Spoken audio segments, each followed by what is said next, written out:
Hey, everybody, and welcome back to an all-new X's for Show, our favorite place to bring you everything comics from the previous week. I'm Nico, and you guys can catch me on Twitter and Instagram at NicoAction. That's NicoAction.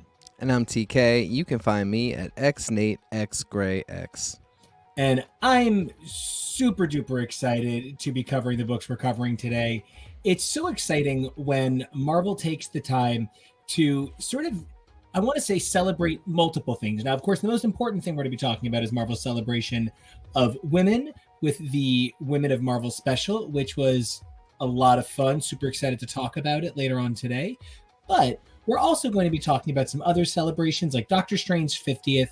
One of the things that I really love about the way Marvel likes to play with anniversaries, and they're pretty famous for it at this point, is they really like to come up with creative numbers. Sometimes it'll be like a really questionable year. Sometimes it'll be a really questionable time. But like this is an anniversary year. I don't think they can fudge this one. And given everything that's happened with Doctor Strange over the past 2 years, I think it's worth celebrating.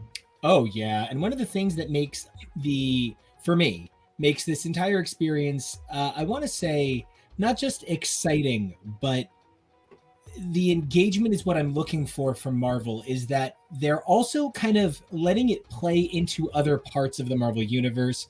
Doctor Strange's anniversary really gives us an opportunity to think about some other parts of the Magic universe. So we're going to also be taking a look at books like Tiger Division, which is wrapping up its first 5 issues right now. Really excited about that.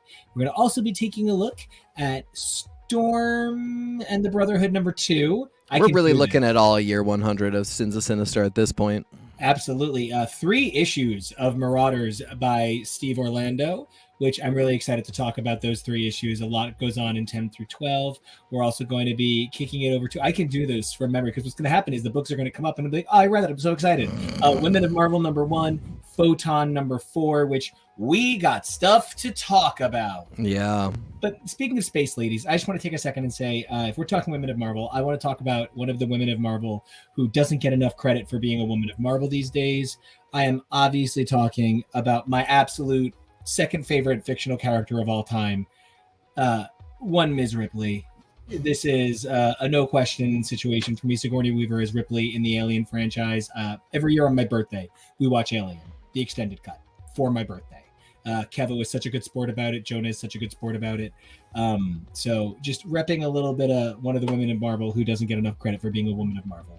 And yeah, like Planet of the Apes, Alien, the franchise, is now under Marvel's control and purview.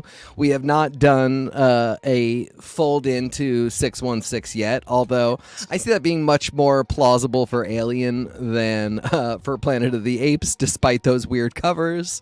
And, you know, about the most terrifying thing I can think of is some horrible fusion between the Xenomorphs and the Brood. But the thing I would find most exciting... What's that? Just wait till Sinister gets his way. True. But the thing I would find most exciting about that would be the fold-in of Ripley to the Alien universe, and the best friendship between Brew and the horrible abomination Ripley alien baby from Alien Resurrection. That is my favorite thing in the whole world. And, you know, it's the X-Men, so Call would fit right in. Mm-hmm. Anyway, enough about Alien, which I've actually covered extensively with Kevo. We've covered literally every minute of footageable Alien. I have watched every minute of footageable Alien. I've read nearly every comic. I've read a good portion of the novels. I've listened to, I want to say, 14 of the audio dramas. Alien's my thing. Anyway, we're going to kick things off with something that's not Alien, I promise. We're kicking things off with something else that I've talked to. I was going to say, it's an equally absurd obsession of ours. Yes. Okay, so we're going to talk about the MC2. Of course the MC2. Yeah, we do. Listen, like, if you asked me growing up, with the comic creator I talked the most about in the year of our Lord Robert Downey Jr. 2023, would you ask me if it was Tommy D. the Falcon, right? I don't know that I would have told you it was Tommy D. Falcon, but it's We're here to talk a little bit about Avengers Unlimited. There's 2 amazing issues, 37 and 38, by Tom DeFalco and Ron Friends. Thank you guys so much for coming out and doing this. What an incredible opportunity to see 2 people who so imprinted on us. We've got Brett Breeding, Chris Sotomayor, and Joe Sabino. Man, I really do love when people like Chris Sotomayor. Tell me you have absolutely no Latin friends in one pronunciation, right? But anyway, it was released on the 14th and the 21st. Is either of those the Ides of March? I don't know. Is it the 15th? So we're just a little bit off. Yeah, sure. But you know, the real betrayal is not stabbing Caesar, but not rebooting MC2. So, you know, we're feeling it. This was so exciting because the Spider-Girl story was kind of like, is it more of the same? Is it something exciting? I'm not more sounds like, all right, but like, you know, we were really excited about new creators coming in, super gay bones about it. Hey, what's up? And then they, you know, I come across this. I'm sitting on TK's couch looking over at him, thinking he's so dreamy. And I scroll down and there's Avengers Unlimited. Or was I at Through Your House for 38? Was that it? For the first one, for 37. Right, for 37. Yeah. And there's just J2. J2 is just sitting on Marvel Unlimited for the first time in who knows how long. Oh my gosh, yeah, right? It's just insanely long ago. And, you know, when I see that it's by Tommy D and Ronnie F., who doesn't get enough credit for being the real friends we made along the way, when I saw that, I was like, oh no, we're getting exactly more of the same. Nothing's changing. Nothing's happening. This is going to be a really nice time playing in status quo. I mean, you know, the thing about it is, guys, please, if you have any interest in this story, if you picked this up on Marvel Unlimited and really enjoyed it, or, you know, if you remember MC2 or anything, we have covered every single word of it on our podcast. Please go search for that. It is a phenomenal labor of love. What's really fascinating about this is a form that actually maybe a lot of MC2 stuff really could have worked in. This is a great little MC2 story. Unfortunately, we're at a place where, like, a great little MC2 story, we maybe, that's not what we're talking about anymore. We maybe need to now evolve the thing. But if this had existed 10 years ago, sure, 20 years ago, definitely, there could have been some fantastic MC2 stories told in this faster pace, quicker fashion that is a little more forgiving with art, that is a little more forgiving of a little bit of more old house style, really classic superhero stories. This is fun and cool. If you have read as much MC2 as we have, you have read already versions of this. And that's okay. We still love it. We always stand. We will always love. And thank you, Kevo, for bringing up just these incredible covers. And I'm so glad we see the one of J2 and Wild Thing, perhaps the only really glaring omission from this micro renaissance from MC2 that's been happening over the past few months. Really phenomenal character, and we talk about her so much, and like we talk about her in a way that when I say like the MC2 maybe needs to evolve, like we're talking about how Wild Thing could interact with Logan in a way that could change the game for how we think about that character. So like another big magic, you know, Asgardian troll story. Not quite what I'm looking for, but still a good classic and like quick, you know, 2 Infinity issues, it's done. And you know what? I agree with your point about if this had been like more of what the MC2, because like this is horses. Yeah. And if there was more of these, like MC2 could have been a glue factory. I would have called it butter rum adhesive. Always willing to make a butter rum joke. I love you here's for why. it. Tom DeFalco created the butter rum conundrum. I know. He wrote Firestar. Everybody's like, oh, Chris Claremont. He goes around killing horses. And I'm like, no. It's Tommy D. No, absolutely. No, Tommy D is the one who thinks it's the guy who created the Abomination symbiote clone of Mayday Parker. Truly. So I just want to tell everybody, the point of divergence for the MC2 again is literally the beginning of time, Jacob. It is literally kind of like it could literally never have been our world. Like, there's always something a little bit where, like, because time changed after the fact, but essentially it's kind of like, what if the 90s didn't have any of the X-Force kind of gritty? What it is what if when Peter Parker started, he had been aging relatively, like, closer to normally, such that by 98, when MC2 starts, he's actually an older dude. Yeah, and it's kind of the future because superheroics have been happening for like 40 years at that point. But it's also our 98. So like they'll make references to like Dawson's Creek or like Backstreet Boys. But Peter Parker is 40 in MC2, where he's still 22 to 25 in 616 at the same time. It's very confusing, and it is one of the big glaring issues that we talk about a lot with why the MC2 kind of can't work. And I just want to say that one of the things that always happens for me whenever you're like, oh, you didn't know this, but this thing happened, is it always like winds up invalidating previous stories. Yep. Every time I hear that somebody is the first mutant, I'm like, okay, do something cute now. Like, the first time I heard Sage was the first X-Man, I was like, get out of here, Tess, like, you are drunk. And like, now that's not cute to say. I was going to say, sadly, she was, so, you know. Yeah. You know, but if you had to put up with Sebastian Shaw, like, I just want to be really clear with you. I think the worst job Tessa must have had in the Hellfire Club was shaving Sebastian Shaw's back hair.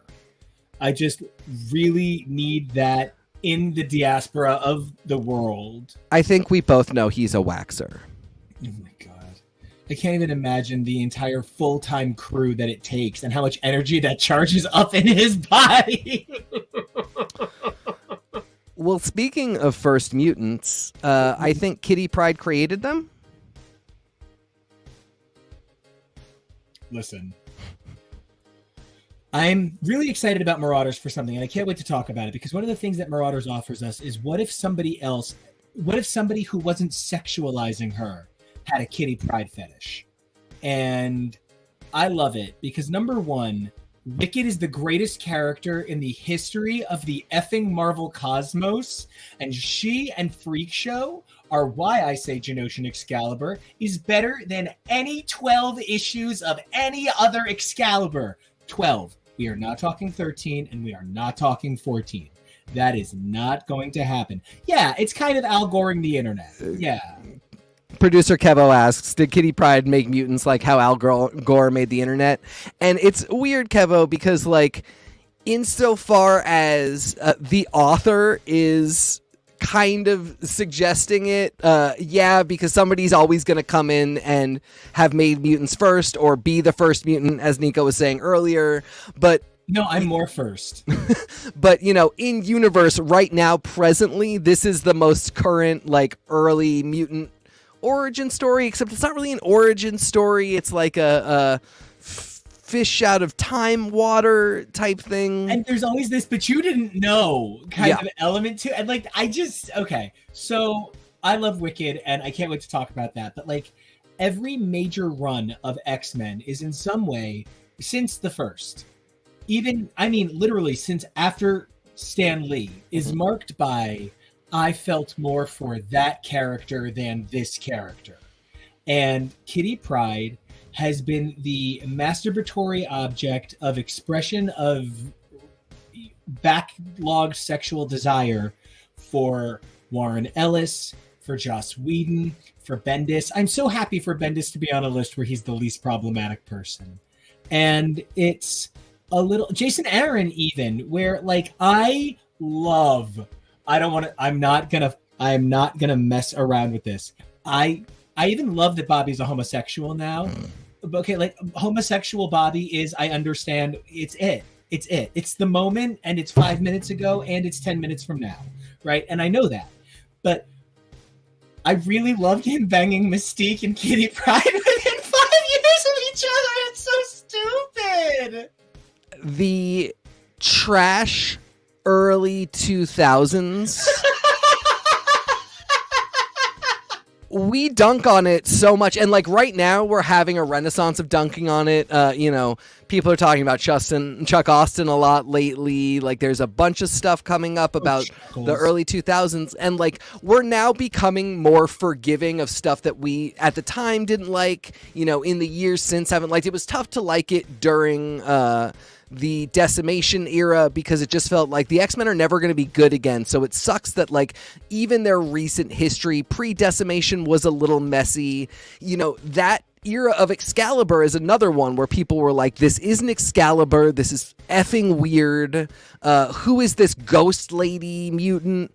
And like with time and hindsight, and with the fact that Krakoa is kind of making all things possible, I think it really does become in fashion in a really positive way to highlight this stuff and to like it a little bit and to now be able to remember it fondly. And in like the case of Steve Orlando, use it in a positive, interesting way, specifically because we know that we're kind of safe again. We don't have to worry that we're going to be in a fallow period for mutants. And so why not use those characters? They canonically exist, so they deserve something.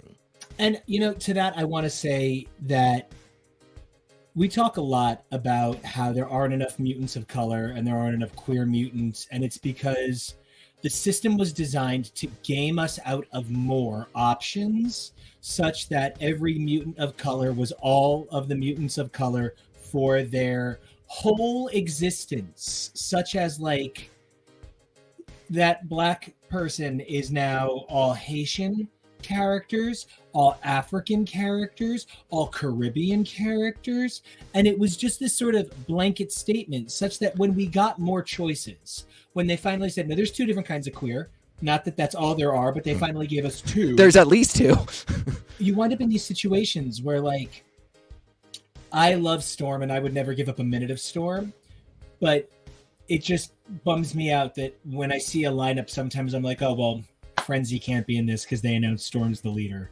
God forbid, Frenzy, Storm, and Tempo ever work together for 5 minutes. And you're right, we really are still putting so much weight on Storm for all black mutants, not male, not female, all of them. And Kate Pride for all Manic Pixie Dream Girls. And, realizing that the Manic Pixie Dream Girl is, number one, Zach Braff's fault. And number two, not exclusive to the male gaze. Like, I'm sorry, but I know quite a number of fantastic queer women and non-binary folk who are attracted to women that love the Manic Pixie Girl idea.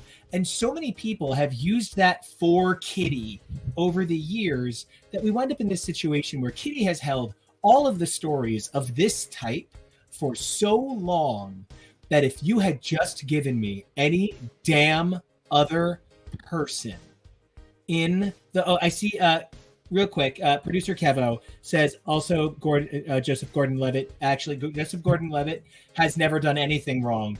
And so while I appreciate that he has apologized, he's actually too cute to do anything wrong. He is a pound puppy. And I also want to blame Michael Cera, who I understand that the entirety of everybody under the age of 25 was told Michael Cera is attractive. It's not your fault. Get your shit together. And at this point, though, I want to take this a little bit further. I want to say we're two fine-looking gentlemen ready to talk all sorts of marauding, but it takes a team, it takes a crew to maraud, and I can't think of anybody who I think is more of a marauder for social justice and equality of perspective. I don't know. I dug myself a weird hole on this one. Somebody please bring Jake in before I make it worse. It is what? Jake Prime Aka 6, ruler of Aesir, a lovely Brandon Sanderson reference. Yes. We love Brandon Sanderson. Brando Sando needs a little love this weekend after getting some heat from Wired Magazine for no reason. But we are, of course, a Marvel podcast.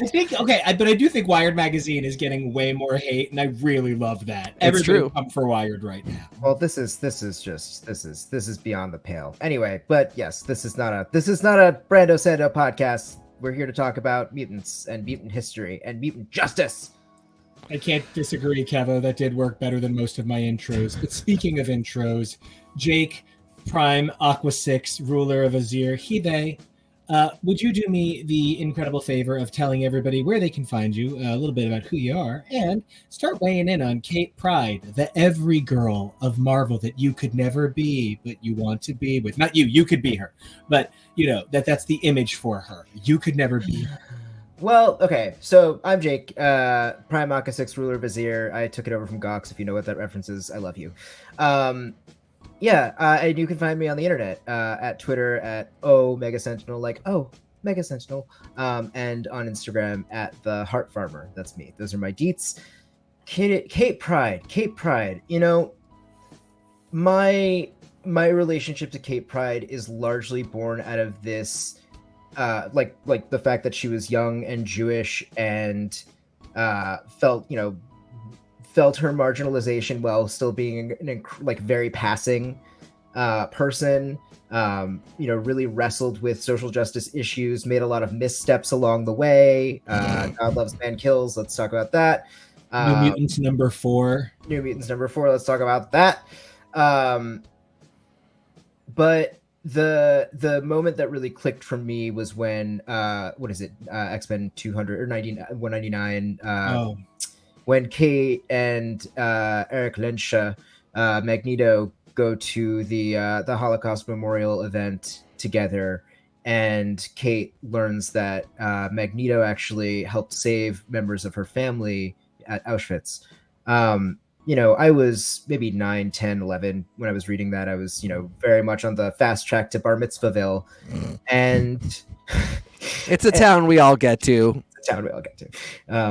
And I felt an unexpected connection with that character. I didn't realize that, comic book characters could be Jewish. I didn't realize that young comic book characters could be the recipients of that intergenerational trauma that got passed down and wrestle with it in the way that Kate wrestled with it, while also wrestling with her mutant identity and what it meant to be marginalized in that way, in the same way that I was beginning to wrestle with my queer identity and recognizing the marginalization that came with that, while being a very, cis-passing, white-passing person.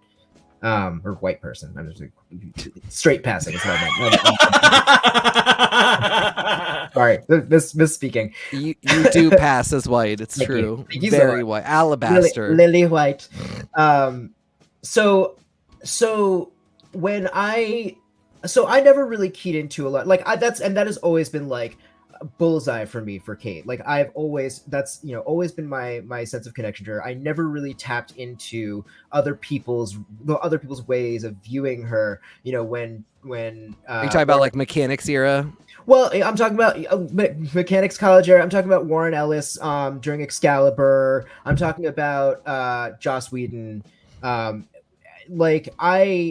found myself almost glossing over the glaring problems and just being it's good to see another gal of the book on the page doing her thing and being strong. And I think at the time also Kitty returning home, a little older and wiser, we kind of did relate to. Yeah. And, now we see the problems. But that did at least kick off the next phase of Kitty, where she continued to be somebody who if she was your point of view character as a kid, and you now we were in grad school, we were becoming teachers, teaching the young people that were who we were when Kitty was our kid. And so she became that person again. And now I think we're seeing the next step of that, which is Kitty is fully an adult the way now all of us are, and we can't excuse it anymore. But she says in, I think it's issue 12, maybe issue 11, I'm still she shows up in the training outfit. I'm still learning. Yeah, I love that.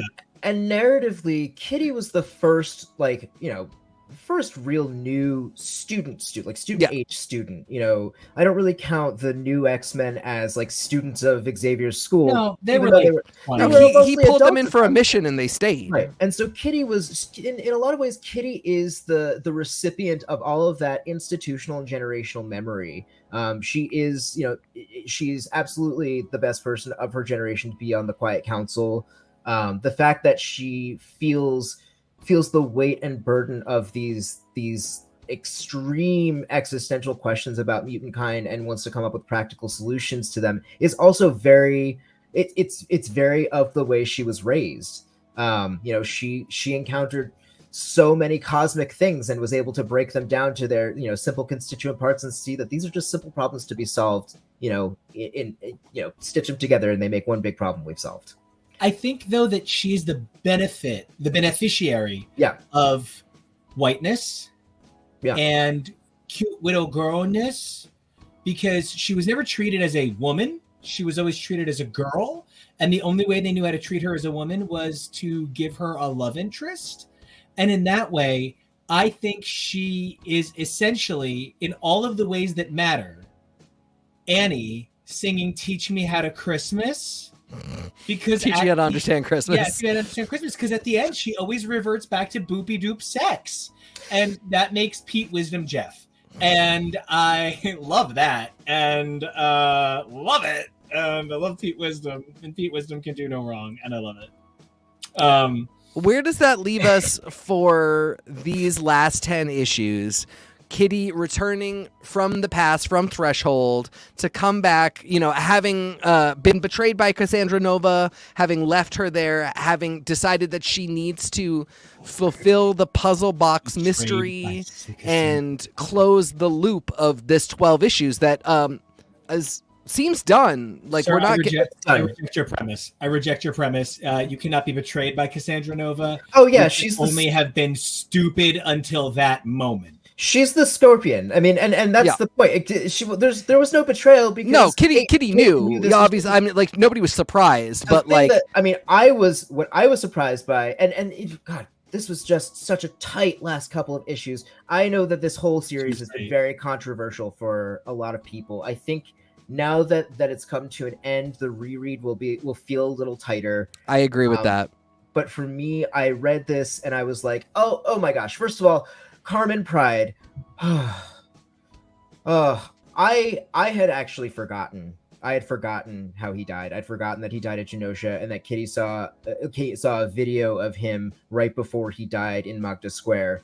Yeah. And I had forgotten that she, you know, that I had forgotten the pieces put together that made Cassandra Nova responsible for Kate's father's death and why that was so important. And I didn't remember until I read this and I was like, oh, now that makes a lot of sense. Or I guess it was issue 10 when she was like, and you killed my father and you don't forget that kind of thing. And she mentioned it when it started. It's just, you're right. It will now work as a full story. We're so far from issue 1 at this point that it's like details like that. I get why, you know, you're not really thinking about them. We're so far from the annual too. And then they tried to bring Brother Love back up. Brimstone. Oh, right. Yeah. Brother Luck was a competitor on Top Shelf. I gotta go.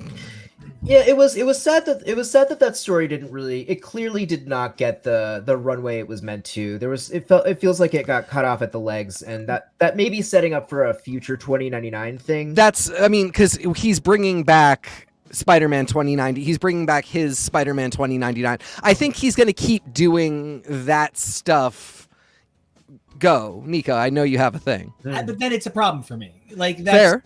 Because then if that was all the runway it was meant to have here, we do not live in the long burn anymore. This is, and not because like I don't have the patience for it, but because no book gets that much runway. You are one bad title. But even then, like, Marvel had a golden boy in Matt Fraction. Matt Fraction got every book Matt Fraction wanted. And like Duncan Sheik said about Jeff Buckley, even his failures were favorite songs. Okay? No matter what Matt Fraction put out at Marvel for a hot minute, it was a hit. Yeah. And then he had one colossal failure.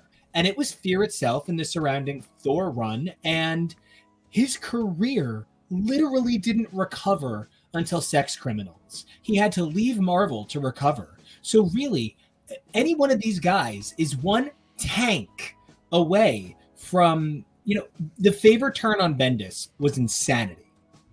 It really was. One day Marvel was done working with him on things. I will say I respect and am interested in the way that Steve Orlando is writing the Orlando verse as, a corner of Marvel. You're right, Nico, insofar as like if anything were to turn for him, he would be leaving enormous plot holes right now, like just things that he clearly is setting up and wants to work on. And I respect it. Like, don't get me wrong. If it works out well, I really appreciate that he's like, I'm going to write some Spider-Man and I'll throw the X-Men 2099 in there, and then I can pull them into my Marauders run, and I can make references to, my Infinity, my X-Men Green. It's the Orlandoverse. It's great. I really, really respect it. You are right insofar as it is a big risk. And to know that Polaris in every universe only has the personality of coffee. It's that one's getting a little rough. No, some days you wake up and that's just your life, and that can happen a lot. I am here for that. I identify with that. Some days you just wake up and you're like, who's giving me my coffee? Yes, I'll go to Genosha and do whatever you need me to do. Just please put it in my hands and don't make me work for it. We've done the joke now. It's been other people did it. I think Steve gets one pass at it. Well, it's fine. But that's what I want to see it stop. Like, and it has nothing to do with telling the handsome queer man, hey. That this is not Brian Cox, Nico. This is Steve Orlando. We're Steve Orlando fans here. Check out our recent episode of Bracketing where I have an absolute daddy meltdown about how hot Stryker is in X2. An absolute meltdown. So, what happened at the end of this arc? Okay. I got this, guys. Please. I got this. So this story was essentially fixing the promise, like filling the promise that was laid out during House of X, Powers of 10, that Genosha would be reborn. It's not a direct one-to-one resurrection of the nation of Genosha, but it solves the problem of bringing everyone back in a way without having to crowd the Marvel universe with Genosha and mutants and humans who are all suddenly resurrected in this, like, global reshaping, another global reshaping event. This is a way of of fulfilling the promise, closing the loop, giving closure to everyone who wanted Genosha back in some sense, and saying, look, they lived happily ever after. They lived out, like anyone, eventually that peaceful mutant human civilization found its end, but that's the point of history. All history comes to an end in cycles. This had a very Battlestar Galactica feel to it. All of this has happened before and will happen again. And I really, really, really liked it. I liked how they closed the loop. I liked the message behind it that, we're here and we're now and we're doing what we can to make the world better, to, push back against the darkness, to save who we can, and to remember. I just didn't love the art as the method of delivering this story. I even love the art. The art's super cool. I would love the snap out of some of these cards in Marvel Snap. You know what I mean? Oh yeah. But this was hard to physically read. I could not always tell what I was looking at, and that is distressing. The quiet moments, the conversational moments, characters holding each other, touching. Eleonora Carlini does them gorgeously. The style is unique and interesting. The way she draws people like Kate Pryde, the way she draws people with an ethnic background and, is faithful to that background, unbelievable. Action scenes are tough. Mm-hmm. And sometimes that can be okay when it's just like these two people are fighting. But Steve Orlando is writing this magnum opus of like this person slides under this person, and because they fuse like this, that thing is the only thing that allows the third thing to happen in time. And it's all very confusing to understand, which is why I'm asking like what happened, because I can't be quite sure that I got it all. I agree. I think that the action-y, like big power sequences are like, I think we've used the word hyperkinetic a lot to describe this art. And I think the kind of flip side of it is that it's not really grounded in any in scenery in a strong way. Backgrounds are there isn't a strong background to kind of contextualize the action that's happening when it's happening. And that's this could be a step on her journey towards really solidifying that action capacity. Maybe we'll see her next book will be will give us what we're looking for in that regard. But I agree that like there have been times where it's been a little hard to follow, and I've had to read and reread a couple of panels like 6 or 7 times before I'm like, oh, that's who's speaking, that's who's in that suit, and that is what they are doing. It's funny because Peach Momoko has a comparable style. Like the line work is in the same broad family. The mania. Yeah, and the fidelity to a sort of etherealism, and again, like a really heartwarming dedication to embracing ethnic backgrounds in a way that is specific to your style. There is just a minimalism to a lot of Peach's line work that makes things clearer in a way that I think could benefit from the style that we see in Marauders. But at the end of the day, like I really do appreciate the dense text that it is and everything that it does and what it manages to contribute to Krakoan lore, the lore of the Krakoan age, including, just a little bit about like Okara was just a threshold mutant at one point and, eventually becomes the home of all mutantdom, Apocalypse's land. That's a pretty cool, neat little, I'm very impressed, Steve Orlando, with how you pulled that together and like kind of signed your name to this enormous work. And I do love that he created such a personal work, but I have this like really clear memory of being like 18 years old and only being able to drive for like a year or two, and it being like 4:30 in the morning and I'm still driving and I never went home and whatever, and I've got Super Pinky Mandy by Beth Orton and William Orbit playing, and I think to myself, nothing can compare to when you roll the dice, and like I'm having this really personal moment, but like that's a personal moment. And I don't think everybody in the world shares my Beth Orton Super Pinky Mandy moment.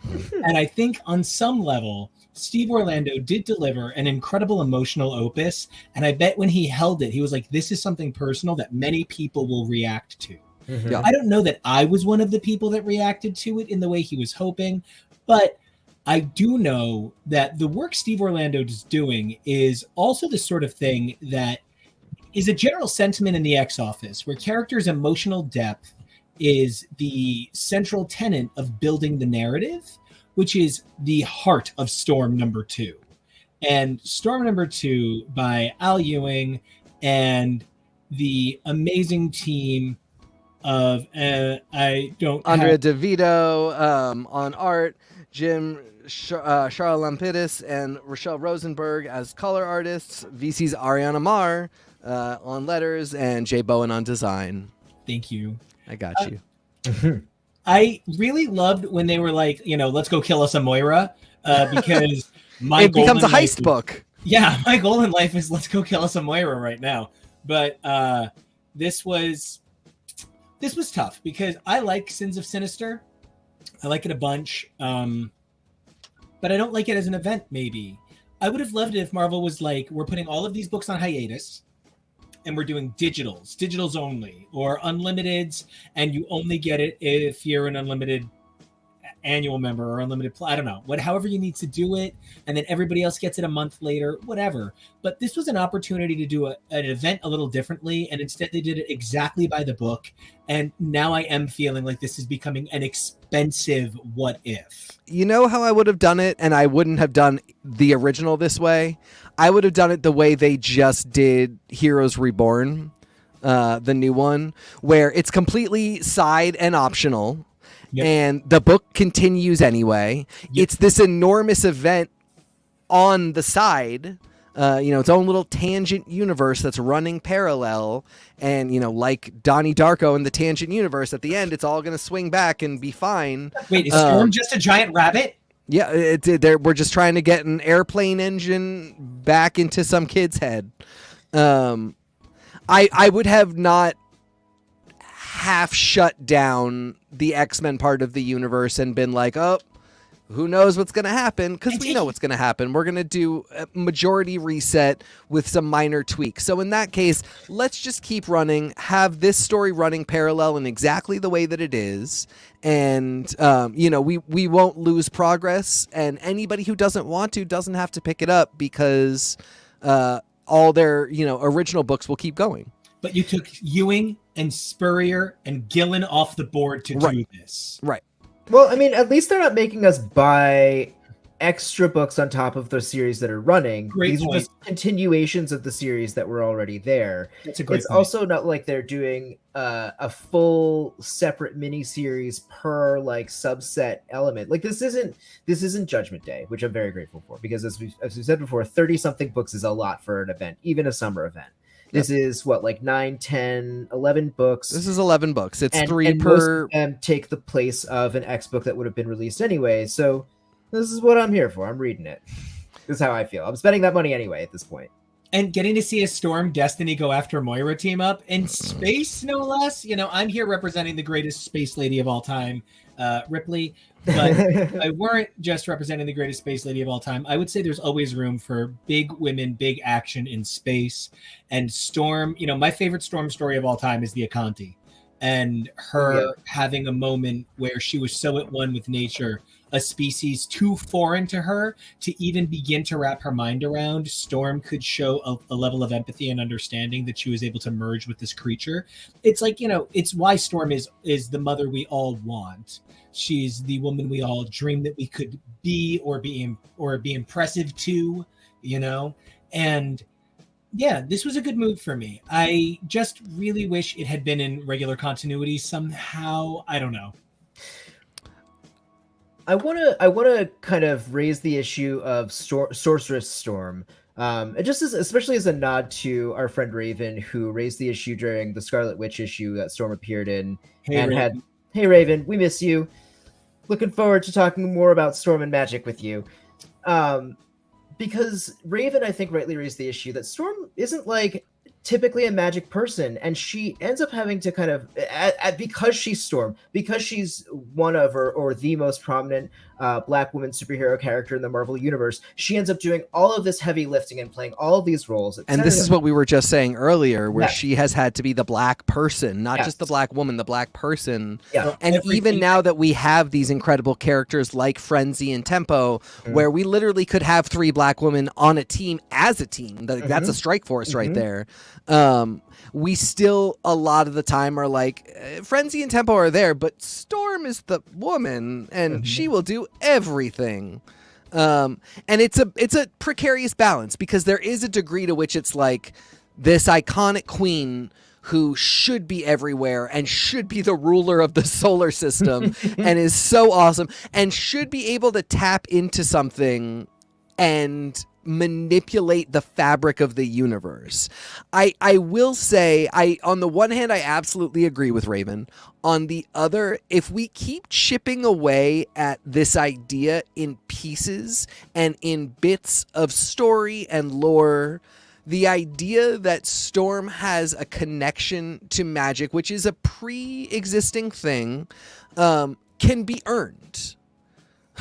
Hashtag Raven is right. Well, it is. You're right. It is pre-existing. We saw it as far back as the Magic Mini, not even the Magic Mini series, the Uncanny X-Men issue that led into the Magic Mini series, the events of the Magic Mini series, where Storm, there was a version of Storm who had turned to her mystical side once her mutant powers waned. Which is like, okay, fine. We love to see that she's got lots of resources at her disposal. She also doesn't need superpowers to be awesome, which is something that we love about Storm. I guess it's just, at what point, why do we never see her exploring that on the page so much as, at critical moments where she needs to have a Deus Ex Machina, she's like, suddenly I can spell. This is kind of, like I said, if we keep doing this is kind of the exploration on the page. You're right insofar as like it does come in Deus Ex Machina moments. That's the balance. That's, we're not getting it perfect, but like, it would be cool if we did another one of these in another book a year from now that was a little more subtle. And then we would be saying in the early 2020s, that's when Storm really was doing a lot of magic stuff. Well, and to speak about magic and not so subtle, I want to bring in our very own goddess, our very own queen. We have none other than the incredible Tori to join us, and I don't want to bring her there. I just wanted to, she was looking up to bring her in. Hi. Hi, Tori. Hi, Tori. Where Hello, can everybody hello. find you? You can find on Storm. You can find me on Twitter at Tori_Sheehan and on Instagram at SMTori. That's Tori with an I, where I'm currently, freaking the fuck out about RRR. So how's everyone doing today? Oh, we're doing great. We're super good. We love the women of Marvel. And we are, of course, talking about one that we did not assign you to read today. We're talking about Storm and all her power and glory. But, she is one of the iconic women of Marvel, and it seems like no better lead into the other amazing women of Marvel that we're talking about today. One of whom is... a mutant now, apparently. Miss Monica Rambeau. What does everybody think about this reveal? I mean, is she here's my question. Yeah. Is she a mutant, or is this some trickery of the whole thing? Is she even she? This is very much that thing of, if they didn't kill the person on page, you can't say that person is definitively dead. They still have not used the word, so of course we could be talking about anything, but what a big glaring moment. Yeah, it's wild, but I don't know if I trust anything anymore in that series when it comes to who she is and who she's been and where she'll be. So,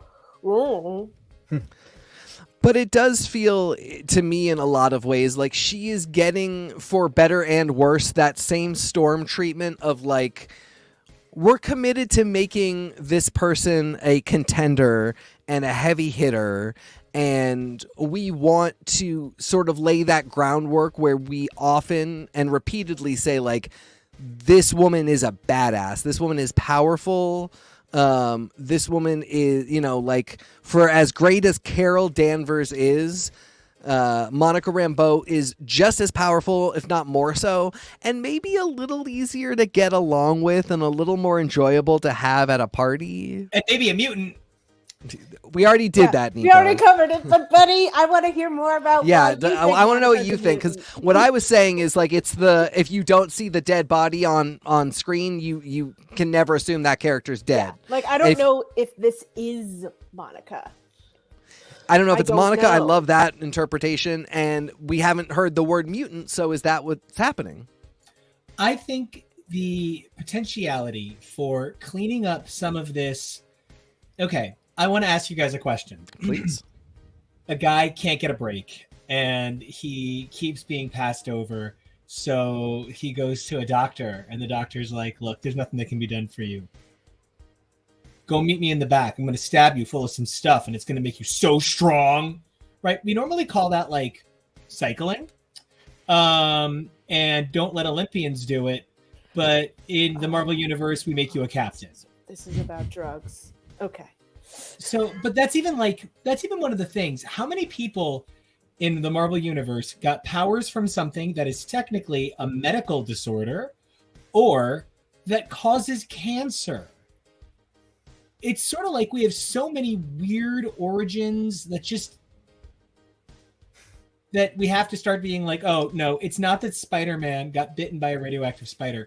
He got bitten by a radioactive magical spider, and Peter is the Spider-Man and is actually bound to the mystical spider Totema and was always meant to be bitten because it's Peter's destiny to help control the web of life and destiny. So it can't just be that it's radioactive anymore, you see. It must be magic. And I think in an era where we are taking whole swaths of canon and saying, I think anything's possible. That kind of reminds me of that two-shot series that came out in the 90s, I think, called Ruins. Oh, I love when you speak my language, Jake. Yeah, You have such where- good taste in everything. Where everyone, where the things that give people powers are radioactive and cancerous, and instead of getting powers, they just get cancer and die.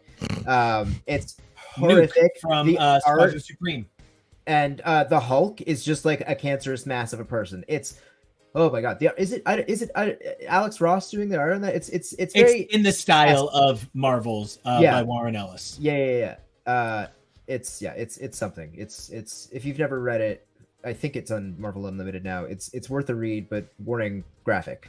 I'll have Kevo build one of his beautiful read orders. There's a really cool thing that you can do, like Marvels and Ruins and Tales of the Marvels and Earth X and Marvels X and the Marvels. We love Phil Sheldon. We love him. Yeah.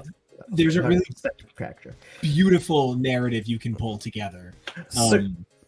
On the Photon issue, though, is it possible that they're just setting up for? Because I'm a little behind on my Photon reading, but it sounds like if they are setting her up to be a 616 mutant, wouldn't that imply that they're setting her up to be an MCU mutant as well?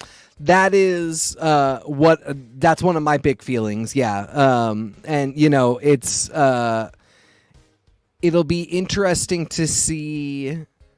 Was it there and activated by going through the hex? What did the hex do it?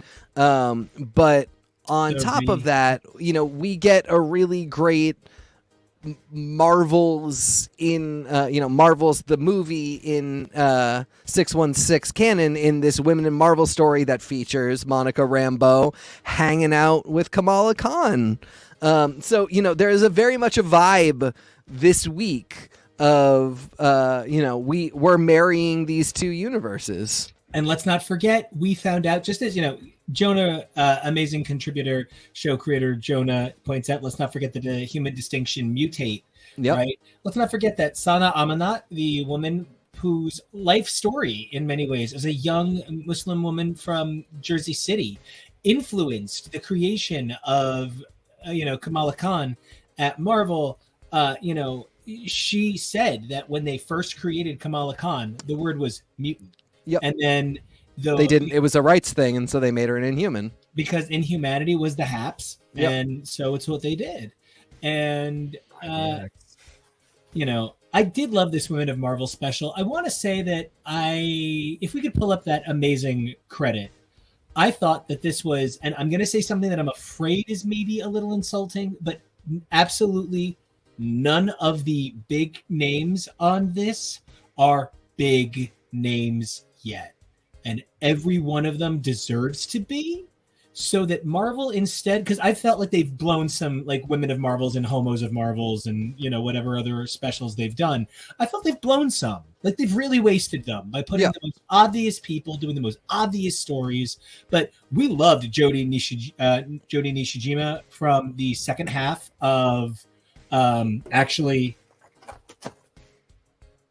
Yep. We loved her from her work on The Incredible Renew Your Vows, which is absolutely as I break everything, one of our favorite things here on this show. Rochelle Rosenberg has done some really incredible work lately. Rebecca Roanhorse really took on Echo as Phoenix and gave us what? I do need to point out that Erica Durso is responsible for my actual favorite panel of 2021. Okay. She is the human being who designed the rainbow axe. Okay. In the Heroes Reborn verse, the incredible that I'm going to knock everything over and over again. I told you this was going to happen with the boom mic. In the Heroes Reborn verse, somehow Power Princess destroys like all of Asgard, and she takes shards of the Rainbow Bridge and creates a giant. Oh, Kevo, you're the best husband. This is my favorite. It's my actual favorite weapon in all of the history of Marvel canon. Actual favorite weapon in the history of Marvel canon. And Erica Durso drew this, and it is my genuine favorite panel of 2021. I just thought it was like a captor staff. And it's made from the shards of the Rainbow Bridge. It's amazing. And so anyway, Erica just a Taylor's great group of women is the point. Like and you're right. Like there are names on here that I think we as big fans would recognize, but not names on here that are household names yet. And I think that's really awesome. I think as a feature piece, it's fantastic. So good. These are all as like a sampler of writers I would love to read more from. It's really so good. My thing with all of these issues is I wish that it was not a once a year thing. I wish Marvel Voices Pride happened throughout the year. I wish that it was not, a number one every year. I wish we were seeing Marvel Voices Prides 4, 5, and 6. I wish we were seeing Women of Marvel every month, and that these projects were being created by creators that speak to the identities that are there. I know that that's scary to a publishing company like Marvel, and I get why, but just some phenomenal talents here. And in the same way that Stormbreakers is really invaluable to nurturing artists, books like these and programs like these are really invaluable to nurturing artists' heritages. I mean, Tori, how do you feel as a woman in comics, as a woman who has had her own table at conventions, when you see a book like Women of Marvel from Marvel Comics? How do you feel represented as a woman comic creator? I definitely feel like they put some effort into making sure that these stories are there. I think what would be far more interesting is if they use this time to also announce what else they're doing. Mm-hmm. Like if one of these little interview things was like, hi, we're creating a scholarship and interview to and internship to fellowship to journeyman, whatever, for female comics creators to rise up. Similar for any for Black History Month, for Hispanic Month, for all of those, for Pride Month. I want to see more than just 5 stories that are particularly dedicated to this. I would also love to see them use these as jumping off points for adding new characters into the fold.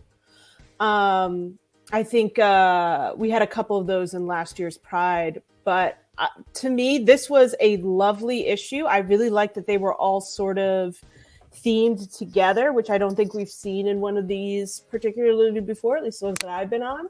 So I like it. I would buy it, but I recognize that this is the same as putting out your rainbow shirts in June and then making donations in July. Mm-hmm. So, Jake, I would love to get your perspective. You aren't just a comics fan. You're an academic. And, hear that word is only dirty sometimes. Wow. Professional academic. So I know that you're going to be leaving us in a few moments, but I would love to get not just where everybody can find you online, since I know they've all fallen in love with you, but I would love to get your feelings on Women of Marvel as a person who identifies with non-exclusively male pronouns. This book is meant to be all non-maleness. And how do you react to something like Women of Marvel?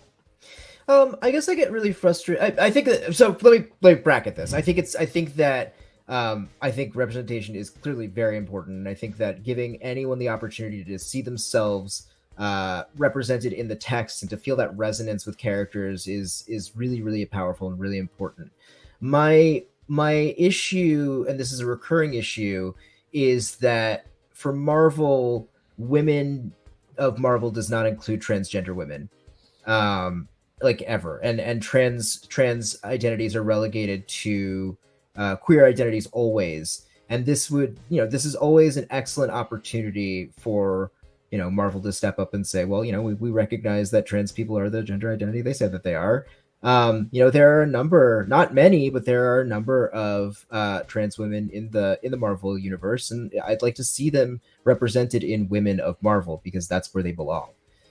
So that's I think otherwise it is important. I would love to see this be more of like a monthly thing than an annual thing. I think that there are all sorts of ways that could be done. We've had the Infinity, whatever's happening on Unlimited Comics as anthology titles, the Scrolly books as anthology titles, and I think that's been such a great use for them. This, and they have been doing, they have their Marvel Voices Scrolly title, one of them.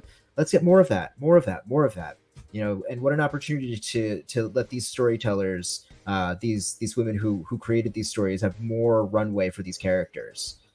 So I just want more. I want more, and I want more. Always. Well, and where can we get more of you, Jake? More of me? Well, you can find myself over on Twitter at Omega Sentinel. That's Mega Sentinel, not like Omega, not like a mutant who's unlimited in power and scope and, I don't know, narrative depth. To the Gene fans bickering. What? Omega. And then, you can find me on Instagram at the Heart Farmer. There's less to say about that. It's just the Heart Farmer. Thank you so much. As always, thank you for being a part of our world, and we can't wait to have you back next time. Thank you so much, Jake. Bye. Love you, boo. Love you. All right, Tori, I gotta do what you and I are known for. We are the Daredevil girls, and I am like so excited that you are now a She-Hulk lady with me. And it is so exciting because, we make the Billy Club, which is an examination of all things Daredevil. And I couldn't be more proud and excited to get season 2 up and running shortly. A little revision to the format, but definitely going to be a great time. And, we spent a whole lot of time talking about She-Hulk on TV. And how do you feel seeing, not that like all women are able to be cast into like fictional roles that you see them in, but like, do you have some of that like She-Hulk adorable to you that I think was really missing from the page for a really long time? There's only really been like, I am a perfect sexy woman who is just boobs and an opinion occasionally. And then there's like, I'm meek and little. And, this She-Hulk says so much more than that. And I feel like you're a woman who does fall between those two extremes. Well, thank you. I really like this. I liked this frame story. I thought it was a really solid thing. I was a little confused by the law of it all, of why all of these cases are in the same like group. I don't know why. Is it a class action? Like, what is this? Like, girls are having fun. Have you been a victim? Call. But I thought it was really smart. I think there is a part of me that wishes that she wasn't up against someone so ridiculous in their male lawyerhood. Like, I would have been probably very interested to see like another like lady lawyer trying to work it out and figure it out. But I really enjoyed seeing comic book Jen because I haven't actually read any comic book Jen. She's best. Outside of some Phantasma X Universe Photon thing that was happening. I love that. Yeah. Super fun. But, the other thing that I noticed that this book did that kind of threw me off in a good way, it disarmed me, was instead of feeling like each one of these stories was about teaching me a lesson about these women's womanhood, they just kind of got to be alive, and they kind of got to be alive while being female. Mm-hmm. And the fact that nobody was trying to tell me how cool it is to be a woman didn't make me feel anything but that these women were allowed to tell a story they wanted without an agenda being forced on them by editorial. And it felt so good. I really just felt like I got to read these women be women. Right. Now, what number Women of Marvel is this? I know it's number 1, but like how many number 1s have there been? I want to say there's been at least 4. Okay. So I've been having this conversation with other people where when you start to decide to like, oh, we're having a women's month panel. The first one that you do is, can women have it all? That's always the first one. It's always the first one. And then the second one is probably, can women still have it all? And that's usually for ones who are like, okay, we've decided to have kids. Now can we still do it? As opposed to just thinking about kids in general, in theory. And then usually around the third one, you get like, why aren't we more respected? And then eventually I would prefer to see ones like, why are women the only ones doing emotional invisible labor inside of their relationships and workplaces? But sometimes you get girls just want to have fun. So screw the rest of you. That's what we're doing this panel. Girls just want to have fun, and why won't they let us? Wow, what a masterclass. I hadn't even considered it that way. Like, because and that's what it is for everyone. Like, I imagine if someone was like, okay, Nico, you're making the first panel at Yankee Stadium where the Yankees are going to talk about what it's like to have gay fans. What are you going to have them talk about? What's the theme? And you're probably going to be like, we love all fans and anyone can be a Yankee and rainbow stars and whatever. Now, what's the second one? Exactly. So I get it. But at the same time, have somebody think about the fact that there's so much to the diaspora of women, including trans women, including women of color, including women loving women. There's just so much out there that you need to change it up. And I think that this one is a really, really refreshing thing to have about 4 or 5 in, so that you can go back to bigger issues the next time. And you can sprinkle these in every so often, which would be a lot more fun if there were more of them every year. But if you're only getting one a year, every 4th or 5th one, you should have all right, it's ladies' night. What a night, And just a challenge, not you, Marvel, because agreed with you completely. I get 5 to 10 Edge of Spider-Verse a year. And they're weekly, and there's almost always at least one woman creator, at least one story starring a woman. Why can't you give me 4 to 5 weeks of Women of Marvel in a miniseries and give them a banner, give them a consistent backup story, but make that backup story by somebody so out of the park, it's not even funny. Make it Alyssa Wong doing Lady Deadpool, and it winds up tying into their Deadpool run. Do something that draws me in every week. If it says Women of Marvel, I'm going to buy it no matter what. But yeah. And that's the thing. I fully also understand what TK is talking about with the idea of the people who are going to read Women of Marvel are going to read it no matter what's inside of it. And so the idea is then, how do we have Women of Marvel be something that other people are like, all right, fine, I'll get the thing. And I'm really glad that it's not just all cheesecake pinups to try to bring people in. I'm glad that it's got substance. It's got written by women, because it could also very easily have just been, women characters, who cares who writes them, kind of stuff. And so I wish that it had a issue every week. That it doesn't even have to be this length. Although honestly, if you're only given 5 to 6 pages, I think that they could put this kind of effort in amongst many teams. Oh yeah. Maybe they'd have to get a second letterer, because Ariana Mara only has so many hours to her little fingers to make things amazing. But you could have a whole month of issues, Yeah. You could also make every single flipping cover that month a Women of Marvel cover. A Woman of Marvel color. You could do that for each kind. Why aren't we doing this?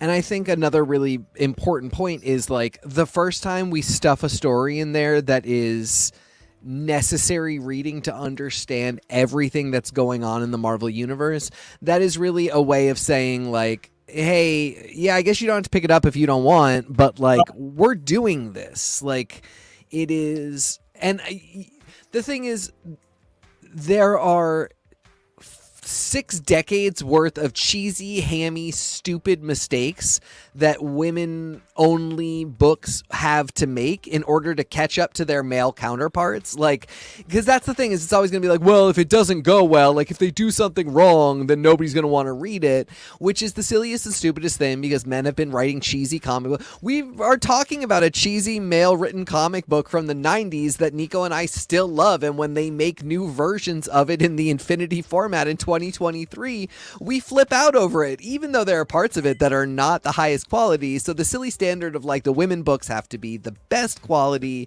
No, some of them are going to be great. Some of them are going to be mediocre. And that's because life is tough and all of your work isn't always perfect.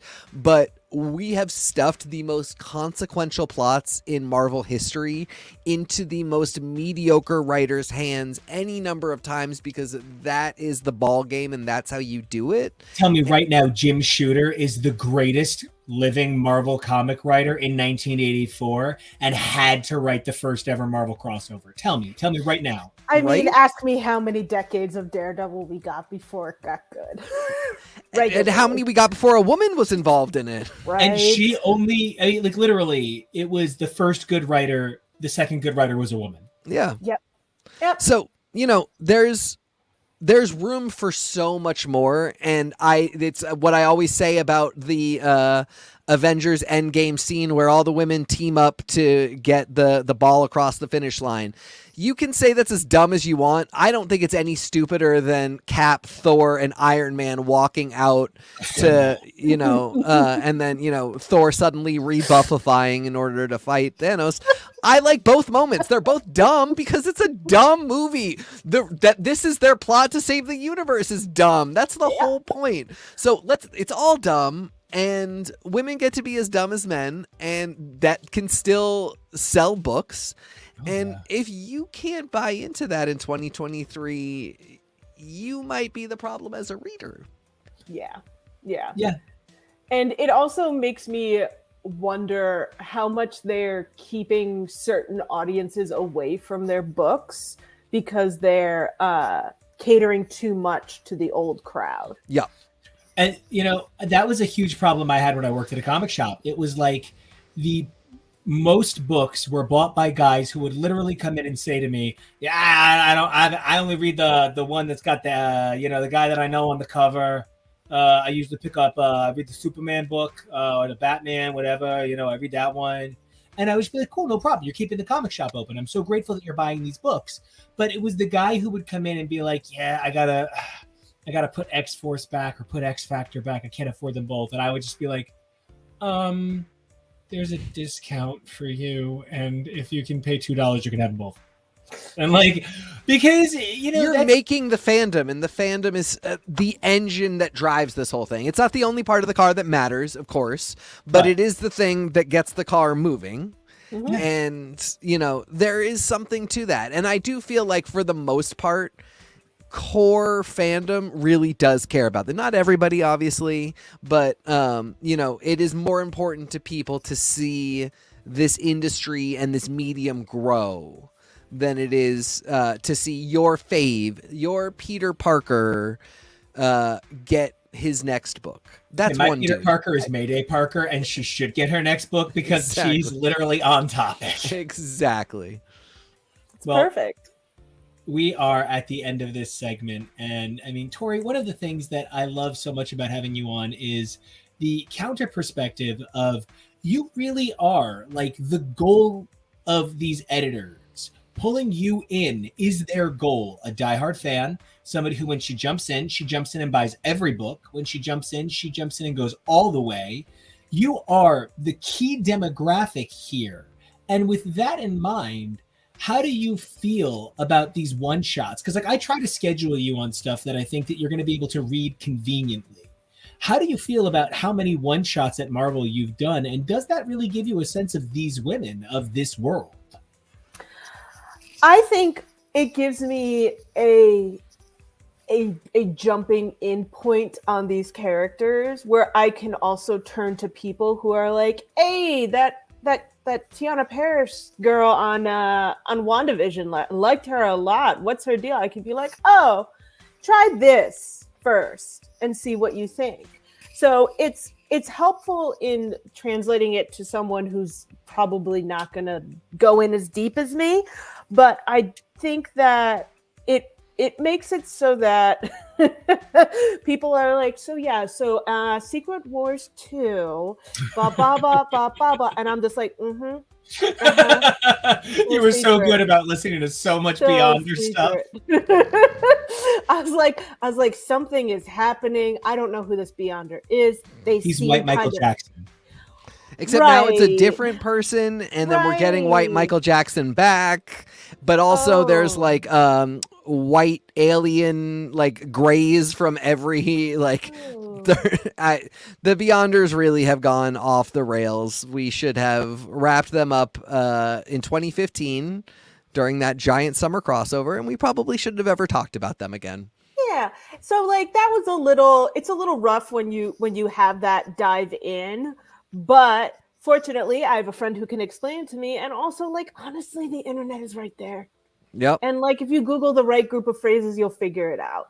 Even Wikipedia and its most basic quasi-edited idea can help you out. So I think the one-shots are super helpful to be on, and it gives me enough of a background that yes, what is it? LMGTYF? Let me Google that for you. You know, it provides me with enough so that when a character shows up in screen media, I'm able to understand where they've come from, why we're making these references, like what all the Easter eggs are, and be able to keep up. So, which is super helpful and makes me look super cool with all the boys in the office. The boys that you have to emotionally mediate for in secret. Yeah. Well, speaking of boys that you emotionally mediate for, we are so grateful that you choose to spend your time with us, women of Marvel expert Tori Sheehan. We think you are the best. And where can everybody find you online? You can find me on Twitter at Tori_Sheehan and on Instagram at SMTori. That's Tori with an I. You can also find me with Nico and Kevo over on the Billy Club Pod on all of your socials. Come on down, where I would love to talk about the idea that we're probably going to come up to a point where Matt can't have been hit by radioactive goodness anymore. So it's probably going to be that in order for him he is going to get like magically put into as the driver of the truck, and then he has to make the decision on to hit himself if he wants to save but then he could, and it's I love this. And this is his new I legit story. think this is how the Zdarsky run is going to end. Yeah, you've nailed it.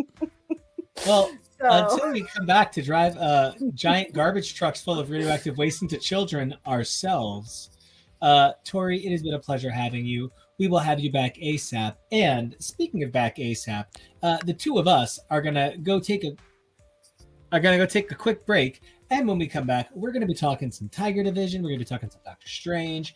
And we're going to have two amazing voices with us. Plus, this gives you an opportunity to hit like, to hit subscribe. To smash that like button.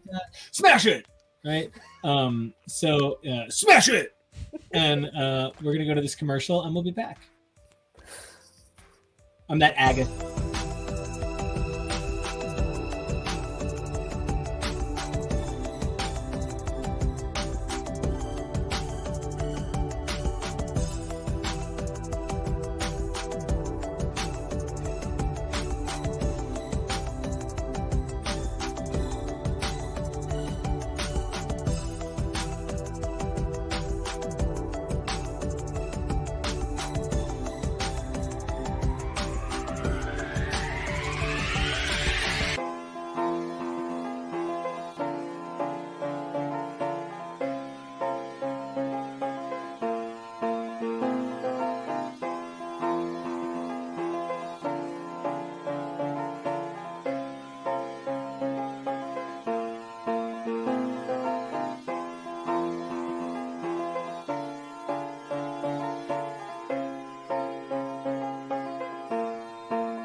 I can't even stand the amount of cute boy overload it's about to be on this show. It's about to be too stupid cute. I can't.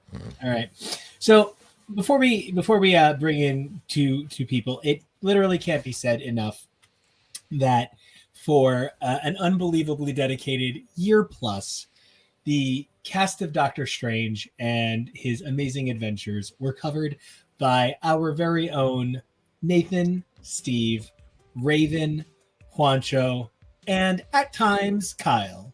And I know that none of the five of them are on this episode, but it is a pour one out for the homies situation, because those are five voices who know how to strange, and they are. And that's our Jed McKay team through and through. They also covered all of Moon Knight, and those were their two big books, and that was a weird era of Strange, Strange, and it's pretty nuts that we are back. I just started on this show when we were coming to the death of Doctor Strange. Yeah. And, it both feels like forever ago, and it was actually not that long that Doctor Strange was still alive. So this was really a death hiatus type of situation. It was a vacation with a burial.